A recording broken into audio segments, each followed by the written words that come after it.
Hello yours, welcome to pharma universe. இன்றைக்கி இந்த வீடியோவில் என்ன பார்க்க போகிறோன்னா எம்ஃபார்ம் என்ட்ரன்ஸ் எக்ஸாமுக்கான அனௌன்ஸ்மெண்ட் கொடுத்துருக்காங்க. ஸோ எக்ஸாம் எப்படி அப்ளை பண்ணுறது, இன்னும் 10 டேஸ் தான் இருக்குது. ஸோ நம்ம கிளியர் பண்ண முடியுமா? ஸோ எதெல்லாம் படித்தா நம்ம ஈஸியாக மார்க் ஸ்கோர் பண்ணலாம், நம்ம ஜாப், அதாவது இது கவர்மெண்ட்டில் நமக்கு சீட் இருக்குது. Madras medical college and Madurai medical college seat இருக்குது. ஸோ நம்ம டாப் ஸ்கோர் எடுக்கும்போது ஃப்ரீயாகவே எம்ஃபார்ம் படிச்சுக்க முடியும். ஸோ அதில் எப்படி நம்ம 10 டேஸில் மேக்ஸிமம் ப்ரிப்பேர் பண்ண முடியும். ஸோ எல்லாத்தையுமே டீட்டெயிலாக டிஸ்கஸ் பண்ண போகிறோம். ஸோ என்னென்னலாம் தேவை, அதுக்கப்புறம் இன்னும் நான் பிசிஐயில் ரிஜிஸ்ட்ரேஷன் பண்ணாமல் இருக்கேன், இன்னும் அப்பாயின்மெண்ட் டேட் எனக்கு கொடுத்துருக்காங்க, இன்னும் நான் போகாமல் இருக்கேன். ஸோ இந்த மாதிரி டவுட் இருக்கும். அதே போல் அட்டெம்ட் சர்டிஃபிகேட் ரிலேட்டாக டவுட் இருக்கும் and eligibility certificate related doubt இருக்கும். ஸோ எல்லாத்தையுமே இந்த வீடியோவில் டிஸ்கஸ் பண்ண போகிறோம். So let's get started. So முதல்ல இப்போது நமக்கு அனௌன்ஸ்மெண்ட் கொடுத்துட்டாங்க. ஸோ இன்றைக்கி டேட் நமக்கு 12. ஸோ 12 அன்றைக்கி பார்த்திங்கன்னா அப்ளிகேஷன் ஓப்பன் ஆயிடுச்சு. ஸோ நீங்கள் வெப்சைட்டில் போய்ட்டு ஃபஸ்ட்டு போனீங்கன்னா உங்களுக்கு லாகின் கேட்கும். ஸோ சிம்பிள் மெத்தட் தான் எல்லாமே. லாகின்ல உங்களுக்கு பேசிக் இன்ஃபர்மேஷன் கொடுத்துட்டு நீங்களே ஒரு ஐடி கிரியேட் பண்ணிருக்கும். ஸோ இப்போ ஃபார் எக்ஸாம்பிளுக்கு ஃபார்மா யூனிவர்ஸ் .8 அப்படின்னு போட்டு இப்போது உங்களுடைய மொபைல் நம்பர் அந்த மாதிரி, ஸோ உங்களுக்கு என்ன வேணுமோ அது மாதிரி போட்டுக்கங்க. நான் எக்ஸாம்பிளுக்கு சொல்கிறேன். ஸோ மொபைல் நம்பர் கொடுத்தோடனே ஓடிபி வரும். ஓடிபி போட்டு கரெக்டாக பாஸ்வேர்ட் போட்டிங்கன்னா உங்களுக்கு login ID and password generate ஆகிடும். அதை வச்சு நீங்கள் இப்போ திடீர்னு இப்போ ஓப்பன் பண்ணிவிட்டு மறுபடியும் இன்னும் கொஞ்சம் நேரம் கழிச்சு கூட நீங்கள் லாகின் பண்ணலாம். ஸோ என்ன லாஸ்ட் ஸ்டெப்பில் சேவ் பண்ணியிருந்தீங்களோ அது அப்படியே வரும். ஸோ நம்மளுக்கு ஜஸ்ட் 5 டேஸ் தான் பார்த்திங்கன்னா டைம் கொடுத்துருக்காங்க. ஸோ அதுக்குள்ளே நம்ம அப்ளை பண்ணணும். ஸோ சிம்பிள் ப்ராசஸ் தான், ஈஸியாக அப்ளை பண்ணலாம். ஸோ கண்டிப்பாக அதை பண்ணுங்கள். ஸோ அதுக்கான லிங்க் இங்கே கொடுத்துருக்கு. ஸோ இந்த பிடிஎஃப் நான் ஆல்ரெடி டெலிகிராம் அண்ட் நம்ம வாட்ஸ்அப் குரூப்பில் ஷேர் பண்ணிவிட்டேன். அதனுடைய லிங்க் டிஸ்கிரிப்ஷனில் கொடுத்துருக்கேன். அதே போல் அந்த அட்டம் சர்டிஃபிகேட், அதுக்கப்புறம் எலிஜிபிலிட்டி சர்டிஃபிகேட், அதுக்கப்புறம் நமக்கு இன்னொரு சர்டிஃபிகேட் பிசிஏ ரிஜிஸ்ட்ரேஷன் சர்டிஃபிகேட் இருக்கு இல்லையா? ஸோ அதுக்கான டெம்ப்ளேட், ஸோ என்ன நம்ம என்ன ரெக்வஸ்ட் லெட்டர் எழுதணும் அப்படின்ற டெம்ப்ளேட் நான் ஆல்ரெடி அப்லோட் பண்ணிட்டேன். லிங்க் டிஸ்கிரிப்ஷனில் இருக்குது. ஸோ வீடியோ பார்த்துட்டு லிங்க்கை கிளிக் பண்ணி ஜாயின் பண்ணிக்கோங்க. அதை நீங்கள் டவுன்லோட் பண்ணிவிட்டு அதில் உங்கள் நேமை மட்டும் எடிட் பண்ணிவிட்டு நீங்கள் அப்லோட் பண்ணிடலாம். ஸோ எக்ஸாம் பார்த்திங்கன்னா நம்மளுக்கு 23rd சொல்லியிருக்காங்க. ஸோ ஜஸ்ட் 10 டேஸ் தான் இருக்குது. சொல்லப்போனால் 10 டேஸில் ப்ரிப்பேர் பண்ண முடியுமானா கண்டிப்பாக முடியும். ஸோ ஏன்னா இது கொஸ்டின் பேட்டர்ன் பார்த்திங்கன்னா ரொம்ப பேசிக் லெவலில் தான் இருக்கும். ஸோ ஆல்மோஸ்ட் எல்லாருக்கும் ஜிபேட் எக்ஸாம் தெரிஞ்சிருக்கும். அந்த ஜிபேட் ஸ்டாண்டர்ட் அளவுக்கு இந்த கொஸ்டின்ஸ் இருக்காது. ஜிபேட் 10 டேஸில் ப்ரிப்பேர் பண்ணி எழுத முடியுமானா கண்டிப்பாக முடியாது. அதே போல் இந்த எக்ஸாம் உங்களுக்கு பேசிக் ஐடியா இருந்துச்சுன்னா கண்டிப்பாக ஒரு கோர் சப்ஜெக்ட் நம்ம ஃபோக்கஸ் பண்ணும்போது, ஏன்னா இதில் 125 மார்க்கு. ஸோ அதை 90யாக கன்வெர்ட் பண்ணுவாங்க. நம்ம ஆல்மோஸ்ட் ஒரு 60 அப்படி இருந்தால் ஜாப் வாங்கிடலாம். சரி, அந்த சீட் நம்மளுக்கு கிடச்சிரும். ஸோ அபோவ் 50 போனாலே பார்த்திங்கன்னா சீட் கிடச்சிரும். ஸோ அந்த 50 தான். ஸோ 125 கொஷின், அதுவும் நெகட்டிவ் மார்க் கிடையாது. ஸோ 125 கொஷின் நீங்கள் அட்டன் பண்ணணும். ஸோ அப்போ நம்ம எப்படி அதை அட்டன் பண்ணலாம், எப்படி நம்ம அதுக்கு ஏற்ற மாதிரி ப்ரிப்பேர் பண்ணலாம். ஏன்னா 125 கொஷின் நீங்கள் கரெக்டாக ஆன்சர் தான் எழுதணும்னு அவசியம் இல்லை இல்லையா? ஸோ நம்மளுக்கு தேவை ஒரு 50லேருந்து 60 மார்க். ஸோ அது எழுதுறதுக்கு நம்ம என்ன படிக்கணும், ஸோ எல்லா சப்ஜெக்ட்டும் நான் படிக்காமல் ஒரு கோர் சப்ஜெக்ட் பிளான் பண்ணலாம். ஸோ நான் லேட்டராக சொல்கிறேன். ஸோ அதுக்கு முன்னாடி நம்ம எக்ஸாம் அதுக்கு முன்னாடி என்னென்ன இன்ஸ்ட்ரக்ஷன் கொடுத்துருக்காங்க அப்படின்னு பார்ப்போம். ஸோ ஆல்மோஸ்ட் நீங்கள் படிச்சிருப்பீங்க. ஸோ இது சிம்பிள் மெத்தட் தான். இதுக்கான சர்டிஃபிகேட்ஸ் மட்டும் நம்ம முக்கியமாக பார்த்துருவோம். ஸோ இப்போ கண்டிப்பாக பிஃபார்ம் படிச்சிருக்கணும். அது நீங்கள் தமிழ்நாட்டில் தான் படிச்சிருக்கணும். ஸோ அதுதான் இது மெயினாக இருக்கிறது. ஸோ அதர் ஸ்டேட் கேண்டிடேட் கண்டிப்பாக எலிஜிபிள் கிடையாது. ஸோ நேட்டிவிட்டி சர்டிஃபிகேட் அதனால தான் கேட்டிருக்காங்க. ஸோ அது இல்லாமல் பிஃபார்ம் பாஸ் பண்ணியிருக்கணும். ஸோ நான் அரியர் வச்சுட்டேன், பட் இன்னொன்று எனக்கு ரிசல்ட் வரல அப்படின்னா அவங்க எலிஜிபிள் கிடையாது. ஆல்ரெடி நான் எம்ஃபார்ம் போட்டிருக்கேன், ஸோ ஆல்ரெடி நான் ஆன்கோயிங் எம்ஃபார்ம் படிச்சுட்ருக்கேன் அப்படின்னாலும் அவங்களும் எலிஜிபிள் கிடையாது. இதில் சர்வீஸ் அண்ட் நான் சர்வீஸ் கேண்டிடேட்னு பிரிக்கலாம். சர்வீஸ் கேண்டிடேட்னா அப்படின்னா ஆல்ரெடி அவங்க கவர்மெண்ட்டில் ஃபார்மசிஸ்ட்டாக ஒர்க் பண்ணிட்டு இருப்பாங்க. ஃபார் எக்ஸாம்பிளுக்கு இப்போ நான் பிஃபார்ம் முடிச்சிருக்கேன், நான் கவர்மெண்ட்டில் ஒர்க் பண்ணிட்டு இருக்கேன் அப்படின்னா, இப்போ நான் எம்ஃபார்ம் படிக்கணும்னு ஆசைப்படுறேன்னா அவங்க அப்ளை பண்ணுறது தான் சர்வீஸ் கேண்டிடேட். மற்ற எல்லாமே நான் சர்வீஸ் கேண்டிடேட் தான். அவங்க ஃப்ரெஷ்ஷாக முடிச்சிருந்தாலும் சரி, ஆல்ரெடி ப்ரைவேட்டில் ஒர்க் பண்ணிட்டு இருந்தாலும் அவங்க நான் சர்வீஸ் கேண்டிடேட்னு சொல்லுவாங்க. ஸோ ஆல்ரெடி கவர்மெண்ட்டில் இருக்கிறவங்கள சர்வீஸ் கேண்டிடேட் அப்படின்னு சொல்லுவாங்க. ஸோ கவர்மெண்ட்டில் எப்படி ஃபார்மசிஸ்ட் ஆகிறது அப்படின்னு மோஸ்ட் தெரிஞ்சிருக்கும்னு நினைக்கிறேன். ஒரு ஷார்ட்டாக சொல்லிடுறேன். நீங்கள் பிஃபார்ம், டிஃபார்ம், ஃபார்ம் டி முடிச்சுட்டு ஃபார்மசி கவுன்சிலில் ரிஜிஸ்ட்ரேஷன் பண்ணிடணும். எம்ஆர்பி மெடிக்கல் ரெக்ரூட்மெண்ட் போர்டு அப்படின்ற போர்டு இருக்குது தமிழ்நாட்டில். ஸோ அவங்க எக்ஸாம் கால்ஃபர் பண்ணுவாங்க. ஸோ அதுவும் இதே போல் தான் எக்ஸாம் இருக்கும். ஸோ அதில் தமிழ் அண்டு நம்ம சப்ஜெக்ட் எக்ஸாம் இருக்கும். ஸோ அதில் நம்ம பாஸ் பண்ணிட்டோம்னா அதுலேயும் இதே போல் மெரிட் லிஸ்ட்டில் வந்துட்டோம்னா, இப்போ ஒரு 100 வேகன்சி இருக்குன்னா டாப் 100 ரேங்க் வந்தால் கண்டிப்பாக நம்மளுக்கு ஜாப் கிடச்சிரும். ஸோ ஸ்டார்டிங் சேலரி பார்த்திங்கன்னா 60,000. ஸோ நீங்கள் இப்போ அந்த 60,000 சேலரி வாங்கிட்டு எம்ஃபார்ம் படிச்சிங்கன்னா இன்னும் எப்படி இருக்கும்? ஸோ அதுதான் சர்வீஸ் கேண்டிடேட். ஸோ இப்போ மினிமம் 2 இயர்ஸ் ஒர்க் பண்ணணும். ஸோ இப்போ நான் 2024 நான் ஜாயின் பண்ணேன். இப்போ 2026 ஆயிடுச்சு. So almost 2 years completed. இப்போ நான் எம்ஃபார்ம் படிக்கணும், ஆல்ரெடி நான் முடிச்சிட்டேன். பட் படிக்கணும்னா ஸோ இப்போ வேறு ஒருத்தர் பிஃபார்ம் எங்கூட ஒருத்தர் முடிச்சிருக்காங்க, பிஃபார்ம் படித்து முடிச்சிருக்காங்க. அவங்க எம்ஃபார்ம் படிக்கணும்னா அவங்க வந்து படிக்கலாம். ஸோ அவங்க சர்வீஸ்க்கு எண்டாவது வந்து படிப்பாங்க. 60,000 சம்பளம் வாங்கிட்டு எம்ஃபார்ம் வந்து படிப்பாங்க. ஸோ மற்றவங்களுக்கு 10,000 வந்து ஸ்டைஃபண்ட் கொடுப்பாங்க. அவங்களுக்கு அவங்க என்ன சேலரி வாங்கிட்டு இருந்தாங்களோ கவர்மெண்ட்டில் அவங்க வந்து அப்படியே வந்து படிச்சுட்டே அந்த சேலரி வந்து வாங்கணும். ஸோ நீங்களும் வந்து கண்டிப்பாக வந்து அதை பண்ண முடியும். ஸோ இன்கேஸ் வந்து இப்போது மோஸ்ட்டாக வந்து ஒரு நெக்ஸ்ட்டு 6 மந்த்துக்குள்ளே அந்த ரெக்ரூட்மெண்ட் வரப்போகுது. ஒரு 600 வேக்கன்சிக்கு மேலே வரப்போகுது. ஸோ மறுபடியும் வந்து இப்போ நீங்கள் இப்போ எம்ஃபார்ம் ஜாயின் பண்ணிட்டீங்கன்னு வச்சுக்கோங்க. ப்ரைவேட்லேயோ இல்லை கவர்மெண்ட்லேயோ ஜாயின் பண்ணிடுறீங்க அப்படின்னா வந்து கவர்மெண்ட்டில் நம்ம வந்து ஃபீஸ் பே பண்ணணும். ஏன்னா ஒரு கவர்மெண்ட் சீட்டை வேஸ்ட் பண்ணுறோம் போது ஒரு 1 லேக்லேருந்து 1.5 லேக் இல்லை உங்களுடைய ஸ்டைஃபன் அட்லீஸ்ட் ரிட்டர்ன் பண்ணுற மாதிரி வந்து இருக்கும். ப்ரைவேட்டில் நீங்கள் வந்து உங்கள் சர்டிஃபிகேட் வாங்குறதுக்காக நீங்கள் வந்து சம் அமௌண்ட் பே பண்ணுற மாதிரி கூட இருக்கும். ஸோ இன்கேஸ் எக்ஸாம் எழுதி நீங்கள் குவாலிஃபை ஆகிட்டிங்கன்னா ஒரு 1 இயர் நீங்கள் ஃபஸ்ட் இயர் எம்ஃபார்ம் முடிச்சிட்டிங்க. அந்த எக்ஸாம் ப்ராசஸ் உங்களுக்கு ரிசல்ட் வரதுக்குள்ளே 1 இயர் முடிச்சிருப்பீங்க. ஸோ இப்போ நான் வந்து எனக்கு ஜாப் கிடச்சிருச்சு.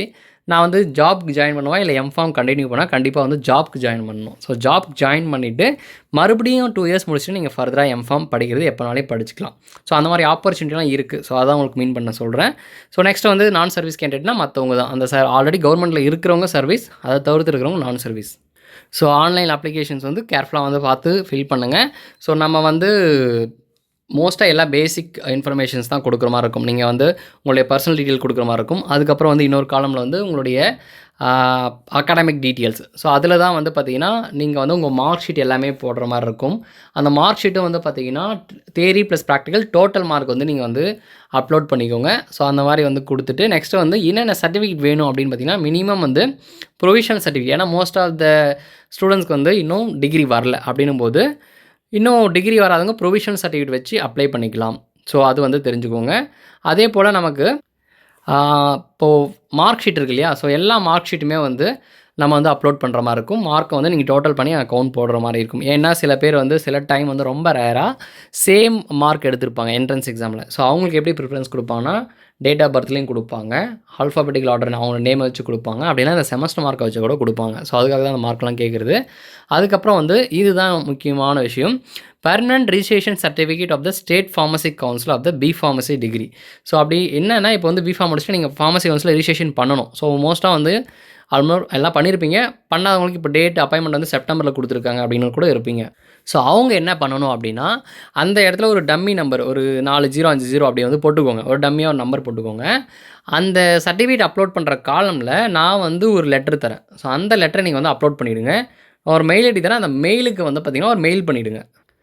ஸோ இதுதான் வந்து பார்த்திங்கன்னா நான் சொன்ன லெட்டர். ஸோ உங்களுடைய அப்ளிகேஷன் நம்பர் ஜென்ரேட் இருக்கு இல்லையா, அந்த நம்பர், அதுக்கப்புறம் வந்து உங்கள் நேம், டேட் ஆஃப் பர்த் போட்டுருங்க. 2 வந்து இந்த அட்ரஸ் அப்படியே கொடுத்துருங்க. Subject same. நீங்கள் என்ன சேஞ்ச் பண்ண வேண்டியதுன்னா, ஸோ நீங்கள் எந்த மந்த் வந்து உங்களுக்கு வந்து நீங்கள் பிஃபார்ம் முடிச்சிருக்கீங்க, ஸோ அந்த மந்த் இங்கே ஆட் பண்ணிக்கோங்க எந்த இயர்னு சொல்லிட்டு.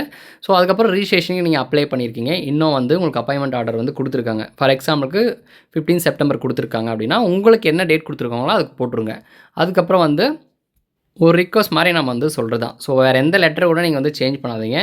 ஜஸ்ட் நான் அந்த லெட்டரை வந்து ஆல்ரெடி போஸ்ட் பண்ணிட்டேன்னு சொல்கிறேன். வாட்ஸ்அப் குரூப்பில் இருக்குது, டெலிகிராம் சேனல் இருக்குது, ஈவன் நம்ம ஃபார்மா யூனிவர்ஸ்னு ஆப் இருக்குது.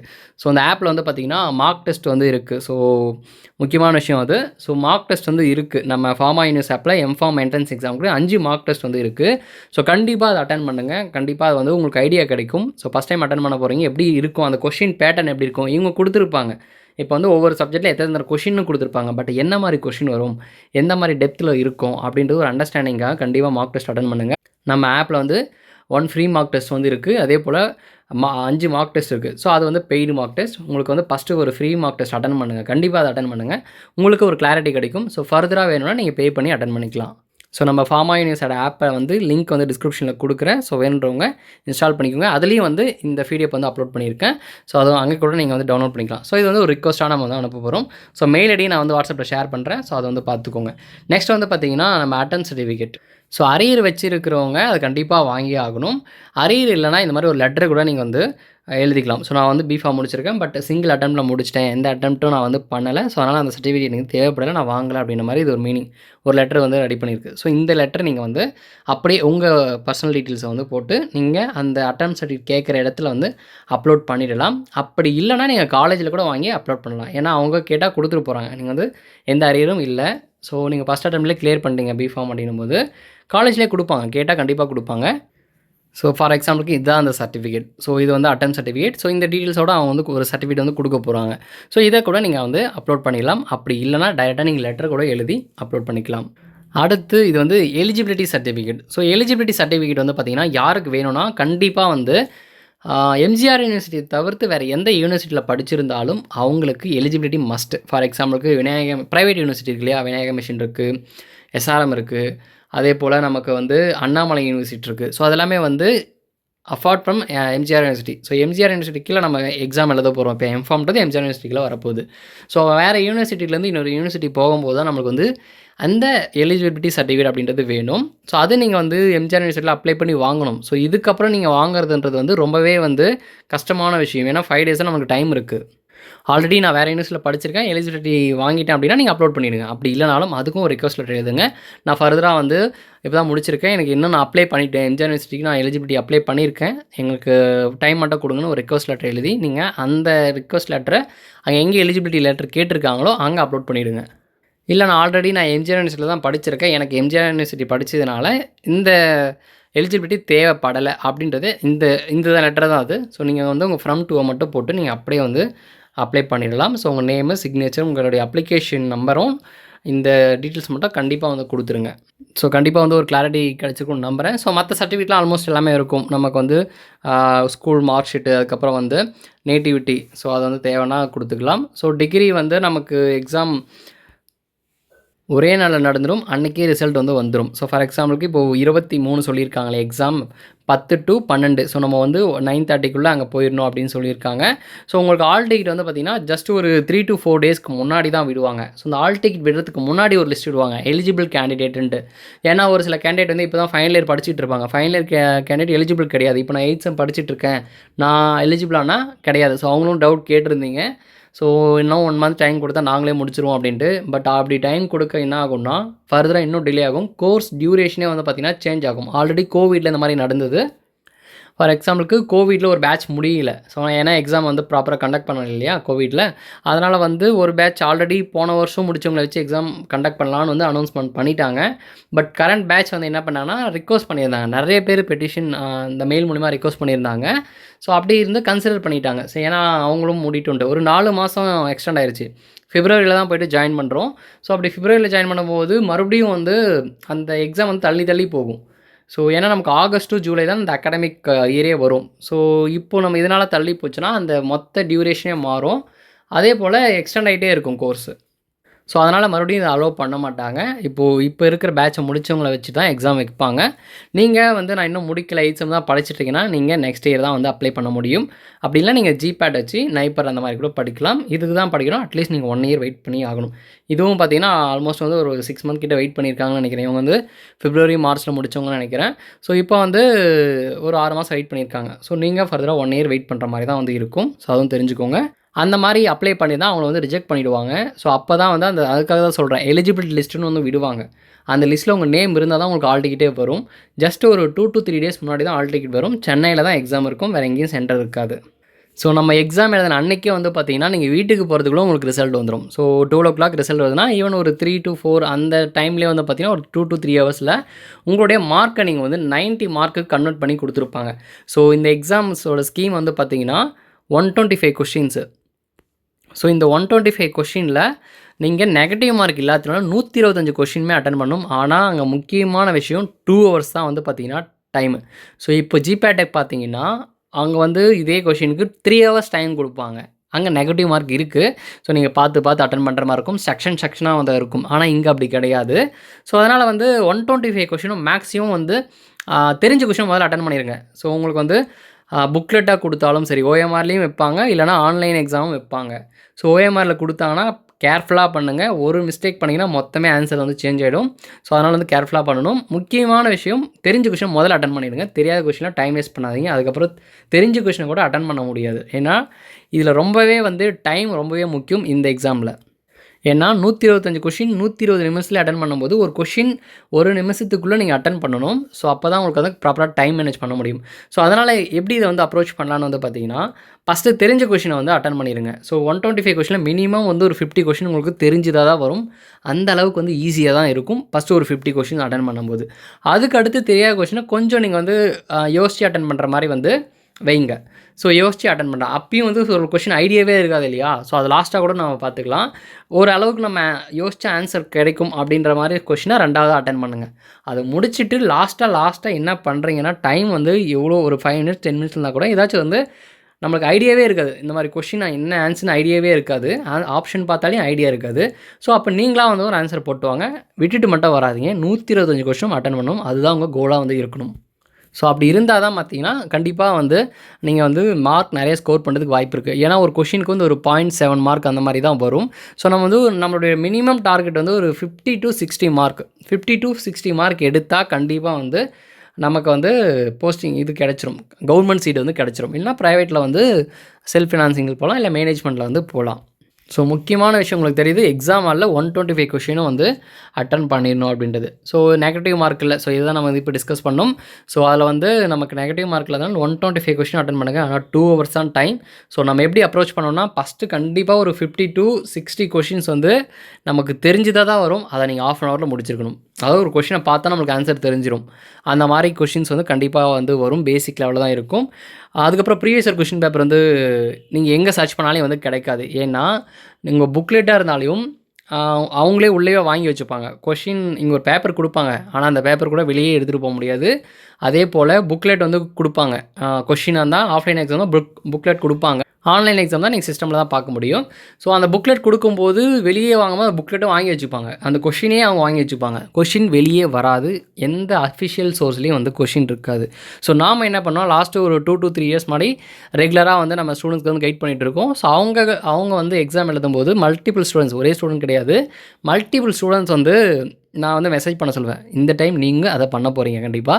ஸோ அட்வான்ஸாக நானே தேங்க்ஸ் சொல்கிறேன். ஸோ என்னென்னா எக்ஸாம் எழுதி முடிச்சுன்னா அவங்களுக்கு ஞாபகம் இருக்கும் இல்லைங்களா? ஸோ ஒவ்வொரு கொஷின் வந்து இந்த கொஷின் கேட்டாங்க அப்படின்ட்டு எனக்கு வாட்ஸ்அப்பில் மெசேஜ் பண்ணுவாங்க. அது போல் 125க்கு 115 கொஷின் வந்து நான் கலெக்ட் பண்ணிட்டேன் லாஸ்ட் இயர். அதுக்கு முன்னாடி வந்து ஒரு 70 கொஷின்ஸ் வந்து கலெக்ட் பண்ணியிருந்தேன். ஸோ எல்லாமே வந்து பார்த்திங்கன்னா நம்ம ஆப்பில் ஃப்ரீயாக வந்து நம்ம போட்டிருக்கு. ஸோ நீங்கள் வந்து ஆப் டவுன்லோட் பண்ணிட்டு அதில் ஃப்ரீ மெட்டீரியல் அப்படின்னு போனீங்கன்னா அதில் வந்து ப்ரீவியஸ் இயர் கொஷின் இருக்கும். அதில் எம்எம்சி என்ட்ரன்ஸ் அப்படின்னு வந்து போட்டுருவேன், இல்லை எம்ஃபார்ம் என்ட்ரன்ஸ் அப்படின்னு வந்துருக்கும். அதை கிளிக் பண்ணிங்கன்னா ப்ரீவியஸ் இயர் கொஷின் பேப்பர் அப்படி இருக்கும். அப்படின்னா அதுவும் நம்ம டெலிகிராம் சேனல்லையும் நம்ம வாட்ஸ்அப் குரூப்லேயும் இது பண்ணியிருக்கேன். ஸோ நீங்கள் ஆப்லேயும் டவுன்லோட் பண்ணிக்கலாம், இல்லை நம்ம டெலிகிராம் சேனல் எங்கேனாலையும் வந்து டவுன்லோட் பண்ணிக்கலாம். ஸோ அதுவும் உங்களுக்கு ஃப்ரீ ஆக்சஸ்லாம் வந்து இருக்குது. ஸோ இந்த டைம் அதே போல் நம்ம ஸ்டூடெண்ட்ஸ் வந்து கொடுப்பாங்க. ஸோ அது நெக்ஸ்ட் இயர் ஸ்டூடெண்ட்ஸ்க்கும் கண்டிப்பாக வந்து யூஸ்ஃபுல்லாக இருக்கும். ஸோ இப்படி தான் வந்து நான் வந்து ப்ரீவியஸ் இயர் கொஷின் பேப்பர் வந்து கலெக்ட் பண்ணிகிட்ருக்கேன். ஸோ அஃபிஷியலாக வந்து கொஷின் பேப்பர் ரிலீஸ் பண்ண மாட்டாங்க. ஏன்னா அதை வச்சு ஏதாச்சும் நீங்கள் அப்ஜெக்ஷன் வந்து கிளைம் பண்ணலாம். ஏதாச்சும் கொஷின் வந்து ஆன்சர் வந்து தப்பாக கொடுத்துருக்காங்க அப்படின்னு யோசிக்கலாம். ஸோ அதுக்கான டைமே அங்கே வந்துருக்காது. காலையில் எக்ஸாம் வந்து நடக்கும், மதிய ரிசல்ட்டே வந்துடும். ஸோ அதனால் வந்து அந்த கொஷின் பேப்பர் அஃபிஷியலாக அனௌன்ஸ் பண்ண மாட்டாங்க. ஸோ அதுவும் தெரிஞ்சுக்கோங்க. இப்போ வந்து எப்படி ப்ரிப்பேர் பண்ணலாம் அப்படின்றது. ஸோ இந்த மெரிட் லிஸ்ட்டு, கவுன்சிலிங் இதெல்லாம் வந்து எக்ஸாமுக்கு அப்புறம் நம்ம டிஸ்கஸ் பண்ணுவோம். ஸோ இப்போதைக்கு 50 to 60 மார்க் நமக்கு டார்கெட். ஸோ அதுக்கப்புறம் வந்து எப்படி கவுன்சிலிங் நடக்கும், எப்படி அப்பாயின்மெண்ட் நம்ம வந்து கவர்மெண்ட் காலேஜில் எப்படி ஜாயின் பண்ணுறது, ஸோ எல்லாமே நான் சொல்கிறேன். ஸோ கண்டிப்பாக வந்து அப்போ நான் ஃபுல்லாக எக்ஸ்பிளைன் பண்ணுவோம். இப்போ வந்து நம்ம டேரெக்டாக வந்து எப்படி ப்ரிப்பேர் பண்ணுறது அப்படின்னு வந்து போயிடுவோம். ஸோ 125 கொஷின் வந்து பார்த்திங்கன்னா அவங்கள ப்ளூ பிரிண்ட் வந்து கொடுத்துருக்காங்க. ஸோ சிலபஸ் ஆல்ரெடி நீங்கள் பிஃபார்ம் படித்தது தான். இதுக்குன்னு தனியாக சிலபஸ் கிடையாது. உங்கள் பிஃபார்ம் சிலபஸ் தான் எக்ஸாம் வந்து வைப்பாங்க. ஸோ அந்த சிலபஸை வந்து அவங்களே வந்து ஸ்ப்ளிட் பண்ணியிருக்காங்க. ஸோ இந்த 125 கொஷின் வந்து பார்த்திங்கன்னா இப்படி தான் வந்து ஃப்ரேம் பண்ணியிருக்காங்க. ஸோ இப்போ நமக்கு உங்களுக்கு பிடிச்ச சப்ஜெக்ட்ன்றது ஒன்று. அதுக்கப்புறம் வந்து நம்ம மேக்ஸிமம் எதில் வந்து ஸ்கோர் பண்ணலாம் அப்படின்னு பார்த்தீங்கன்னா pharmacology main subject. Last year வந்து பார்த்திங்கன்னா ஒரு 20+ கொஷின் வந்து பார்த்திங்கன்னா ஃபார்மகாலஜிலேருந்து வந்திருந்தது. ஸோ அதில் வந்து நீங்கள் நல்லா ஃபோக்கஸ் பண்ணிங்கன்னா ஈஸியாக வந்து ஆன்சர் பண்ணலாம். இப்போ அந்த ஃபார்மகாலஜியில் நம்ம என்ன பண்ணணும் அப்படின்னு வந்து பார்த்திங்கன்னா மேஜராக கிளாஸிஃபிகேஷன் தெரிஞ்சிருக்கணும். உங்களுக்கு வந்து நீங்களே ஒரு 60 கிளாஸிஃபிகேஷன் இருக்குதுன்னு நினைக்கிறேன். ஸோ அந்த 60 கிளாஸிஃபிகேஷன் நீங்கள் நல்லா படிச்சுக்கோங்க. இப்போ நம்ம 10 days இருக்குன்னா நீங்கள் வந்து கண்டிப்பாக வந்து day and night work out பண்ணி படிச்சிங்கன்னா கண்டிப்பாக வந்து கிளியர் பண்ணலாம். ஸோ அதை தெரிஞ்சுக்கோங்க. ஆல்ரெடி ப்ரிப்பேர் பண்ணிகிட்ருக்கோங்க, நல்லா ரிவிஷன் பண்ணிக்கோங்க. அது ரொம்பவே மஸ்ட்டு. ஸோ ஃபார்மகாலஜியில் கிளாஸிஃபிகேஷன், அதுக்கப்புறம் important drug of choice uses, அதுக்கப்புறம் நமக்கு ஏதாச்சும் மேஜர் சைடு எஃபெக்ட். மற்ற சைடு எஃபெக்ட் நீங்கள் வந்து தியரி எக்ஸாமுக்கு படிக்கிற மாதிரி வந்து படிக்க வேண்டிய அவசியம் இல்லை. ஒவ்வொரு ட்ரக்குக்கும் மேஜராக வந்து பார்த்திங்கன்னா ஒரு சைடு எஃபெக்ட் இருக்கும். ஃபார் எக்ஸாம்பிளுக்கு இப்போ கிரே பேபி சிண்ட்ரோம்னா அது வந்து குளோரம்பெனிகால் அப்படின்றது வரும். டேட்டோஜெனிக் ட்ரக்ஸ் அப்படின்னு ஒன்று இருக்கும். அதுக்கப்புறம் வந்து இம்பார்ட்டன்ட் சைடு எஃபெக்ட் இந்த மாதிரி நிறைய இருக்குது. ஸோ ட்ரக் ஆஃப் சாய்ஸும் அதே போல் இம்பார்ட்டன்ட் ட்ரக் ஆஃப் சாய்ஸஸ் வந்து இருக்குது. அதே போல் மேஜர் சைடு எஃபெக்ட் மட்டும் படித்தா போதும். ஸோ அந்த யூனிக்கான இந்த ட்ரக்குன்னா இதுதான். இப்போ வந்து சிஸ்டமிக் லூப்பஸ் எரிட்டோமாட்டஸ் அப்படின்னு பார்த்தீங்கன்னா நமக்கு ஹைட்ரலசின் ஏஸ் இன்கிபிட்டான்றது ட்ரை காஃப். ஸோ அந்த மாதிரி ஸோ மேஜராக வந்து இந்த இம்பார்ட்டன்ட் சைடு எஃபெக்ட் மட்டும் படித்தா போதும். அதுக்கப்புறம் வந்து இம்பார்ட்டன்ட் யூசஸ், அதுக்கப்புறம் ட்ரக் ஆஃப் சாய்ஸஸ். இப்போ வந்து ஆன்டி ஹைப்பர்டென்சிவ் கிளாசிஃபிகேஷன் படிச்சிருப்பீங்க, ஒரு சில இம்பார்ட்டன்ட் ஏடிஆர் படிச்சிருப்பீங்க. ட்ரக் ஆஃப் சாய்ஸ் ஃபார் எக்ஸாம்பிளுக்கு இப்போ வந்து ப்ரெக்னென்ட்டுக்கு என்ன பீட்டா பிளாக்கர் வந்து கொடுக்கலாம், என்ன ஹைப்பர் டென்ஷன் ட்ரக் கொடுக்கலாம். ஸோ அந்த மாதிரி ட்ரக் ஆஃப் சாய்ஸ். அதே போல் ஸ்பெசிஃபிக் டிசீஸ்க்கு ஒரு ட்ரக் ஆஃப் சாய்ஸ் வந்து இருக்கும். ஸோ அந்த மாதிரி படித்தா மட்டும் போதும். ஃபார்மகாலஜியில் வேறு எதுவும் படிக்க தேவையில்ல. அதுக்கப்புறம் மெக்கானிசம் ஆல்மோஸ்ட் நீங்கள் கிளாசிஃபிகேஷன் படிக்கும்போதே அந்த மெக்கானிசம் உங்களுக்கு தெரிஞ்சிடும். ஸோ அது வந்து நல்லா படிச்சுக்கோங்க. அதுக்கப்புறம் வந்து பார்த்திங்கன்னா மெடிசனல் கெமிஸ்ட்ரியில் அங்கேயும் கிளாசிஃபிகேஷன் தான். ஸோ நீங்கள் கிளாசிஃபிகேஷன் நல்லா படிச்சிங்கனாவே ஆல்மோஸ்ட் வந்து இந்த இடத்துல வந்து நிறையவே ஸ்கோர் பண்ணலாம். ஏன்னா அது ரிலேட்டட் தான் அதிகமான கொஷின் வரும். அதுக்கப்புறம் நேம் ரியாக்ஷன் வந்து ஒரு 20 நேம் ரியாக்ஷன்ஸ் வந்து இருக்கும். அதுலேருந்து கண்டிப்பாக வந்து கொஷின் வந்துடும். அதுக்கப்புறம் நமக்கு ஹெட்ரோசைக்ளிக் காம்பவுண்ட்ஸில் ஒரு மேஜரான ஒரு எஸ்ஏஆர் இருக்கும். அந்த எஸ்ஏஆர் வந்து படிச்சுக்கோங்க. அதுக்கப்புறம் ஹெட்ரோசைக்ளிக் காம்பவுண்டில் basic ring structures at least 6 member ring, இந்த ரிங் இருக்குது பார்த்தீங்களா, ஐயூபேக் நேமஸ் ரிங் இருக்கு இல்லைங்களா, அந்த ஒவ்வொரு காம்பவுண்ட்லேயும் என்ன பேசிக் ரிங் வந்து ப்ரெசென்ட் ஆகிருக்கு. ஃபார் எக்ஸாம்பிளுக்கு ஐசோனியாசின் ட்ரக் இருக்குது, அதில் என்ன பேசிக் ரிங் இருக்குது, அந்த மாதிரி கொஷின்ஸ் வரும். அதுக்கப்புறம் வந்து பார்த்திங்கன்னா ஒரு ஸ்ட்ரக்சர் கொடுத்துட்டு அதில் என்ன ட்ரக் நேம் வந்து கேட்கலாம், இல்லைனா நேம் கொடுத்துட்டு ஸ்ட்ரக்சர் ஐடென்டிஃபை, இது ரொம்ப ரேரு, பட் ஆனால் கேட்க வாய்ப்பு இருக்குது. ஸோ மெடிசனல் கெமிஸ்ட்ரி இப்படி தான் கேட்பாங்க. அதுக்கப்புறம் வந்து பார்த்திங்கன்னா இம்பார்ட்டன்ட் ரீஜென்ட் ஏதாச்சும் ஒரு இல்லைனா நேம் ரியாக்ஷன். இப்போ வந்து ஒரு கெமிக்கல் நம்ம அதாவது ஒரு ட்ரக் வந்து சிந்தசிஸ் பண்ணுறோம்னா அந்த ட்ரக் சிந்தசிஸ் பண்ணுறதுக்கு ஒரு பேசிக் ஸ்கீம் தேவை. அந்த ஸ்கீம் வந்து ஒரு கொஷின் கேட்கலாம், இல்லை அடுத்த ஸ்டெப் என்ன அப்படின்னு கேட்கலாம். இதுதான் மெடிசனல் கெமிஸ்ட்ரியில் கேட்பாங்க. ஸோ இதில் உங்களுக்கு தெரியாத சாப்டருக்குள்ளே நீங்கள் போயிடாதீங்க. அட்லீஸ்ட் மினிமம் வந்து நம்ம கிளாஸிஃபிகேஷனாச்சும் படிச்சுக்கோங்க. இம்பார்ட்டண்ட் அந்த ட்ரக்கோட ஸ்டார்டிங் மெட்டீரியல், அப்படி இல்லைனா அதனுடைய பேசிக் ரிங்கு. ஸோ அது படித்தாலே ஓவர். ஏன்னா மேஜராக அதிகமாக கொஷின்ஸ் வந்து எங்கே வரும்னா இந்த ஃபார்மகாலஜி, ஃபார்மகாக்னசி, மெடிசனல் கெமிஸ்ட்ரி இந்த 3த்தில் தான் அதிகமாக வரும். அதுக்கப்புறம் வந்து இம்பார்ட்டண்ட்டாக ஃபார்மசூட்டிக்ஸ். ஸோ இது 4 சப்ஜெக்ட் நல்லா படித்தாவே இந்த பாஸ் பண்ணுற மார்க் வந்து அட்டன் பண்ணிடலாம். ஸோ நம்மளுக்கு வந்து பார்த்திங்கன்னா ஃபார்மசிக்கல் ஜூரிஸ் வந்து போனீங்கன்னா 2 கொஷின் தான் கேட்பாங்க. ஸோ ஜூரிஸில் வந்து அதாவது லா அண்ட் எத்திக்ஸ்னு கூட இருக்கும். ஸோ இப்போ 2 கொஷின் என்ன கேட்பாங்கன்னா கண்டிப்பாக வந்து ஒரு ஸ்கெடியூல் கேட்பாங்க. ஸோ A to Z வரையும் நீங்கள் அந்த ஸ்கெடியூல் வந்து படிச்சுக்கோங்க. ஏன்னா என்ன அப்ளிகேஷன், பின்னா bill, C for biological. So C1 இருக்குது, அதில் ஸ்பெஷல் ப்ராடக்ட் இருக்குது பேரண்ட்ரல்ஸு. டினா எக்ஸம்டட் ட்ரக் வரும். வந்து பாய்சன் வரும். ஸோ எல்லாமே நான் வீடியோவும் அப்லோட் பண்ணியிருக்கேன், ஷெடியூல்ஸ் வந்து எப்படி ஈஸியாக ஞாபகம் வச்சுக்கிறது அப்படின்ட்டு. ஸோ அதே போல் உங்களுக்கு ஜஸ்ட் ஒரு 10 மினிட்ஸ் டைம் ஸ்பெண்ட் பண்ணிங்கன்னா கண்டிப்பாக ஒரு மார்க் வந்து கெயின் பண்ணிடுவீங்க. ஸோ அதே போல் நான் சொல்கிறேன் A to Y வரையும் என்னால் சொல்ல முடியும். ஸோ அந்த மாதிரி வந்து அந்த உங்களுக்கும் அதை சொல்கிறதுக்கான நாலேஜ் வந்து கொடுத்துருப்பேன் அந்த வீடியோவில். ஸோ ஒவ்வொருத்துக்கும் ஒரு நெமோனிக்ஸ் வந்து இருக்கும். ஸோ அது என்றைக்குமே மறக்காது. அதுக்கப்புறம் வந்து பார்த்திங்கன்னா இம்பார்ட்டண்ட் டெஃபினிஷன்ஸு. ஸோ அதாவது ஸ்பூரியஸ் ட்ரக்கு, சப்ஸ்டாண்டர்ட் ட்ரக்கு, அடல்ட்ரேட்டடு, இதுக்கான டெஃபினிஷன்ஸு, காஸ்மெட்டிக்ஸு, அதுக்கப்புறம் இம்பார்ட்டண்ட் ஆக்ட். ஸோ இப்போ வந்து ட்ரக் அண்ட் காஸ்மெட்டிக் ஆக்ட் எந்த வருஷம், ஃபார்மசி ஆக்ட் எந்த வருஷம், அதே போல் நம்மளுக்கு இருக்கிறதே ஒரு 20க்குள்ளே தான் இருக்கும். ஸோ அது அட்லீஸ்ட் அந்த பேட்டன்ட் ஆக்ட்னா 1970. ஸோ ஒன்று வந்து அதே போல் நம்மளுக்கு வந்து பாய்சன் ஆக்ட்னா 1919. ஸோ இந்த மாதிரி இருக்கு இல்லையா, அட்லீஸ்ட் அந்த ஆக்டாச்சும் வந்து படிச்சுக்கோங்க. இந்த ஸ்கெடியூல் படிச்சுக்கோங்க. உங்களுக்கு டைம் இருந்தால் இல்லை ஆல்ரெடி படிச்சிங்கன்னா ஃபார்ம் நம்பர்ஸ், இம்பார்ட்டன்ட் ஃபார்ம் நம்பராச்சும் வந்து படிச்சுக்கோங்க. மற்றபடி நீங்கள் உள்ளே போயிட்டு ரொம்ப டீப்பாக படிக்க தேவையில்ல. 2 ஆக்டை மட்டும் நல்லா படிச்சுக்கோங்க. Pharmacy act, drug and cosmetic act. அது ரொம்ப பெருசாக தான் தெரியும், பட் அட்லீஸ்ட் அதில் வந்து ஸ்டேட் ஃபார்மசி கவுன்சில் அவங்களுடைய ஃபங்க்ஷன்ஸ், எத்தனை மெம்பர்ஸ் இருக்காங்க, ஸோ இந்த பேசிக் இன்ஃபர்மேஷன் கண்டிப்பாக வந்து ஒரு ஆஃப் டே இருந்தீங்கன்னா படிச்சிடலாம். ஸோ நமக்கு ஆல்ரெடி டெக்ஸ்ட் புக்கும் வந்து இருக்குது. ஸோ இதுக்கு மேலே நீங்கள் ஆர்டர் போட்டு அது வரதுன்னா 10 டேஸ் ஒரு 4 டேஸ் ப்ராசஸ் இருக்கும். ஸோ அதனால் நான் வந்து நானே சஜஸ்ட் பண்ண மாட்டேன். ஆல்ரெடி இருக்கிற நோட்ஸ்லாச்சும் வந்து படிங்க. ஸோ அது வந்து பெஸ்ட்டாக இருக்கும். அப்படின்லாம் வந்து பேசன் அப்படின்னு வந்து ஒரு புக் இருக்கும், அது வந்து பிடிஎஃபாகவே கிடைக்கும்.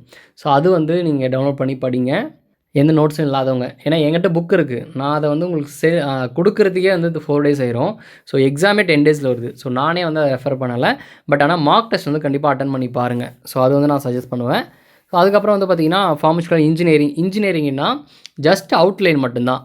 சைஸ் ரிடக்ஷன்னா என்ன, செப்பரேஷன்னா என்ன, மிக்சிங்னா என்ன, எக்ஸ்ட்ராக்ஷன்னா என்ன, ஒவ்வொன்றுத்துக்கும் டெஃபினேஷன் படிச்சுட்டு அதில் என்னென்ன டைப்ஸ் இருக்குது, அது என்னென்ன மெக்கானிசம், அதுக்கப்புறம் இம்பார்ட்டண்ட் யூசஸ், அதுக்கப்புறம் ரொம்ப டீப்பாக போகுது இவ்வளோ அட்லீஸ்ட் இந்த பேசிக் அவுட்லைன், அதுக்கப்புறம் சைஸ் செப்பரேஷனாக அந்த மெஷ் சைஸ் எல்லாம் இருக்கும் அது படிச்சுக்கோங்க. ரிடக்ஷன்லேயும் அதே போல் இருக்கும், எதுக்கு யூஸ் பண்ணலாம் எதுக்கு யூஸ் பண்ணக்கூடாது, எக்ஸ்ட்ராக்ஷனாக என்னென்ன மெத்தட்ஸ் இருக்குது. ஸோ ஒவ்வொன்றும் இதே தான். டிஸ்டிலேஷனாக என்ன மெத்தட்ஸ் இருக்குது, அட்லீஸ்ட் டிஸ்டிலேஷனாக என்னென்ன மெத்தட்ஸ் இருக்குது, இந்த மாதிரி படித்தா கூட அதுலேருந்து நம்ம மார்க் ஸ்கோர் பண்ண முடியும். ஃபார்மஸ்யூட்டிக்கல் அனாலிசிஸில் கண்டிப்பாக லிமிட் டெஸ்ட்லேருந்து ஒரு கொஷின் வரும். அதே போல் வால்யூமெட்ரிக் அனாலிசிஸ்லேருந்து என்ன இண்டிகேட்டரு, என்ன டைட்ரேஷனு, எந்தெந்த ட்ரேஷனுக்கு என்னென்ன பிரின்சிபல் ஒர்க் ஆகுது, ஸோ அது எப்படி ஒர்க் ஆகுது, கிராமேட்டிக்கெலாம் வெயிட்ன்ற ஒரே வார்த்தை தெரிஞ்சால் போதும், அது என்ன மாதிரி கொஷின் கேட்டாலே ஆன்சர் பண்ண முடியும்.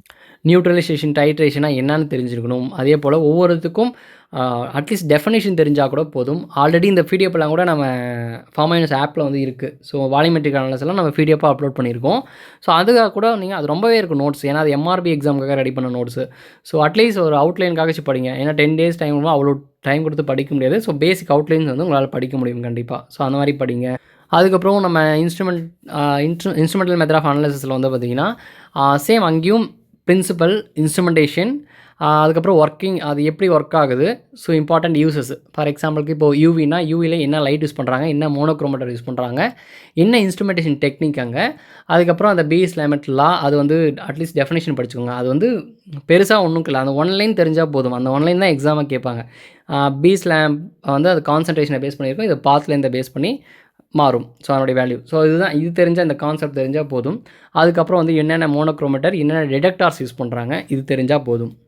என்ன லைட் யூஸ் பண்ணுறாங்க. அதே போல் ஐஆர் வந்தீங்கன்னா பேசிக் பிரின்சிபல் வைப்ரேஷன். ஸோ அதில் என்ன டைப் ஆஃப் வைப்ரேஷன் இருக்குது, ஸ்ட்ரெச்சிங் இருக்குது, பெண்டிங் இருக்குது, அதில் ஏசிமெட்ரிக், ஸோ இந்த மாதிரி நிறைய இருக்குது. அது என்னென்ன எப்போ அந்த வைப்ரேஷன் வருது, ஸோ அந்த பேசிக் வைப்ரேஷன்னா ஐஆர், இதுதான் கொஷின் கேட்பாங்க. பேசிக் பிரின்சிபல் ஆஃப் இன்ஃப்ராரெட் ஸ்பெக்ட்ரோஸ்கோப்பினா மாலிகுலர் வைப்ரேஷன், இதுதான் ஆன்சர். ஸோ இந்த மாதிரி கண்டிப்பாக ஒரு கொஷின் வந்துடும். அதுக்கப்புறம் வந்து ஐஆரில் ரீஜன் இருக்கும். ஸோ ஒரு 10 ரீஜன் வந்து இம்பார்ட்டன்ட் ரீஜன் இருக்கும். ஃபங்க்ஷனல் குரூப் ரீஜன் இருக்கு இல்லையா, ஃபிங்கர் பிரிண்ட் ரீஜன் என்ன, ஃபங்க்ஷனல் குரூப் ரீஜன்னா என்ன, அந்த ஃபங்க்ஷனல் குரூப் ரீஜன்லேயே வந்து பார்த்திங்கன்னா நம்மளுக்கு அமைன் கொண்டு இருக்கும், ஆல்கஹால் கொண்டு இருக்கும். ஸோ ஒவ்வொன்றுத்துக்கும் கொடுத்துருப்பேன் இல்லையா. ஸோ அது வந்து நீங்கள் பிஃபார்ம் நோட்ஸ்லேயே வந்து படிச்சுக்கலாம். ஸோ அதுலேருந்து கண்டிப்பாக வந்து ஒரு கொஷின் வரும். என்எம்ஆர்னா அந்த பேசிக் பிரின்சிபல், மாஸ்னால் என்ன, ஃப்ராக்மெண்டேஷன், ஸோ இந்த பேசிக்ஸ் அவுட்லைன் தெரிஞ்சுக்கோங்க. குரோமோட்டோகிராஃபியில் அதே தான், அப்சார்ப்ஷன், குரோமோட்டோகிராஃபி என்னென்ன டைப் இருக்குது, ஒவ்வொரு குரோமோட்டோகிராஃபி டெக்னிக்கும் என்னென்ன பிரின்சிபல் இருக்குது, இது தெரிஞ்சாலே அதில் வந்து இந்த மாதிரி கொஷின்ஸ்லாம் அட்டன் பண்ணலாம். மற்றதுக்கு ரொம்பவே டைம் ஸ்பெண்ட் பண்ணாதீங்க. இன்ஆர்கானிக் கெமிஸ்ட்ரினா ஒரு ஃப்ளோட் சார்ட் மட்டும் நான் சென்ட் பண்ணுறேன். அந்த ஃப்ளோட் சார்ட் வந்து ஆல்ரெடி நம்ம இன்ஸ்டாகிராம் பேஜில் அப்லோட் பண்ணியிருக்கேன். ஸோ நான் உங்களுக்கு நீங்கள் வாட்ஸ்அப்பில் வந்து குரூப்லேயும் நான் ஷேர் பண்ணுறேன். நேமு, என்னுடைய ஸ்னானேம், அதுவாச்சும் படிங்க இன்ஆர்கானிக் கெமிஸ்ட்ரியில். அதை தவிர வேறு எதுவும் படிக்கிறதுக்கான அட்வைசபிள் இப்போ கிடையாது. அப்படி இல்லைனா நம்ம வந்து ஒவ்வொரு ட்ரக்கு, அதனுடைய மாலிகுலர் வெயிட்டு, ப்ராப்பர்ட்டிஸ் எல்லாம் படிச்சுட்டு இருக்கணும் இன்ஆர்கானிக் கெமிஸ்ட்ரியில். ஆனால் டைரெக்டாக நான் சொல்கிறேன், ஒரு சார்ட் மட்டும் வந்து படிங்க. அட்லீஸ்ட் ஸ்னானேம்லேருந்து ஒரு கொஷின் வரப்போது, அதில் நீங்கள் வந்து ஆன்சர் பண்ணிட்டு போயிடலாம். ஸோ ஃபார்மகாலஜி ரொம்பவே ஃபோக்கஸ் பண்ணி படிங்க. அதுக்கப்புறம் வந்து ஃபார்மகாக்னசி ஒரு 60 பிளான்ட்டுக்குள்ளே தான் இருக்கும். அது வந்து ஈஸியாக படிக்கலாம். ஒரு நேமு, அதனுடைய ஸ்னானேமு, அதனுடைய பயாலஜிக்கல் சோர்ஸு, யூசஸ்ஸு, ஆக்டிவ் கான்ஸ்டியூன்ஸு, அதனுடைய chemical test, important chemical test. So இதெல்லாமே வந்து நம்மளுக்கு பெஸ்ட்டாக வந்து புக் இருக்குது. ஸோ ஆர்டர் பண்ண லேட் ஆகும். ஸோ அதனால் நானே சொல்கிறேன், உங்கள் ஆல்ரெடி இருக்கிற நோட்ஸை வந்து படிங்க, டைம் வேஸ்ட் பண்ணாதீங்க நோட்ஸ்க்காக. ஸோ ஹியூமன் அனாட்டமி அண்ட் ஃபிசியாலஜியில் 3 கொஷின் இருக்குது. ஸோ கண்டிப்பாக வந்து ஒரு பேசிக் கொஷின் வந்துடும். கண்டிப்பாக வந்து பிளட் சாப்டர்லேருந்து ஒரு கொஷின் வந்துடும். அட்லீஸ்ட் அந்த சாப்டராச்சும் நல்லா படிச்சுக்கோங்க.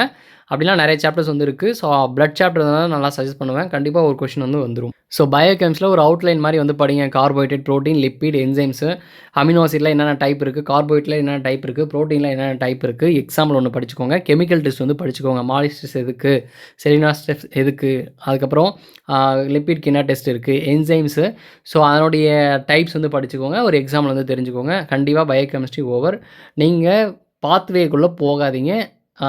அது வந்து ரொம்பவே காம்ப்ளிகேட்டாக போயிடும். ஸோ பேசிக்காக வந்து படிச்சுக்கோங்க. இப்போதைக்கு இதுதான் நம்மளால் பண்ண முடியும். ஏன்னா ஜஸ்ட் 10 days தான் வந்து டைம் இருக்குது.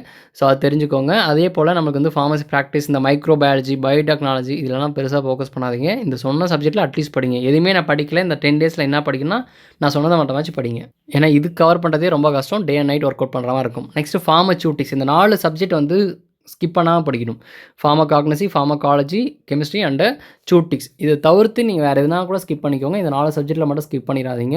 ஸோ ஃபார்மசியில் 1ல் வந்து நம்ம போயிட்டு இம்பார்ட்டண்ட்டாக இருக்கிற எல்லாத்தையுமே வந்து படிச்சுக்கோங்க. அதே போல் டேப்லெட், கேப்சூல்ஸ் இந்த இண்டஸ்ட்ரியல் ஃபார்மசின்னு வரும்போது இந்த எமுல்ஷன், சஸ்பென்ஷன் இருந்தாலும் கண்டிப்பாக ஒரு கொஸ்டின் வந்துடும். எமுல்ஷன்லேருந்து கண்டிப்பாக ஒரு கொஸ்டின், சஸ்பென்ஷன்லேருந்து ஒரு கொஸ்டின், டேப்லெட்லேருந்து ஒரு கொஸ்டின், கேப்சூல்லேருந்து ஒரு கொஸ்டின், சப்போஸ்ட்லேருந்து ஒரு கொஸ்டின். இந்த மாதிரி வந்து மினிமம் ஒரு கொஸ்டின் வந்து வந்துடும். ஸோ அதனால் கண்டிப்பாக அதை ஸ்கிப் பண்ணாமல் வந்து படிச்சுக்கோங்க.